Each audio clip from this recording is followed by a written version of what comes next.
చాలా బాధతో కూడినటువంటి పరామర్శ ఇది. ప్రభుత్వాన్ని మేము డిమాండ్ చేస్తూ ఉన్నాం, విజ్ఞప్తి చేస్తూ ఉన్నాం. పసిబిడ్డల ప్రాణాలు పోతూ ఉంటే పట్టనట్టు ఉండడం సరికాదు.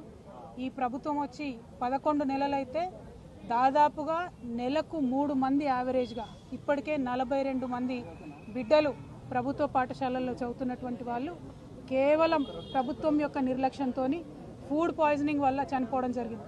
అంటే యావరేజ్గా 10 రోజులకు ఒక పసిబిడ్డ ప్రాణాన్ని ఈ ప్రభుత్వం పొట్టన పెట్టుకుంటా ఉన్నది. ఇది సరైనటువంటి వైఖరి కాదు. అన్ని సంక్షేమ శాఖలు కూడా గౌరవ ముఖ్యమంత్రి గారి దగ్గర ఉండడంతో మరి వారి సమయం వెచ్చించలేకపోతున్నట్టుగా కనపడతా ఉన్నది. ఒక్క 10 నిమిషాలు మీరు పాఠశాలల్ని పసిబిడ్డల గురించి ఆలోచించి రివ్యూ చేసినట్టయితే ఈ ప్రాణాలన్నీ కూడా కాపాడేటటువంటి పరిస్థితి ఉంటుంది. బిడ్డల ప్రాణాలు ప్రాధాన్యమైనటువంటి అంశంగా మీరు స్వీకరించి తక్షణమే చర్యలు చేపట్టవలసిందిగా నేను డిమాండ్ చేస్తూ ఉన్నాను.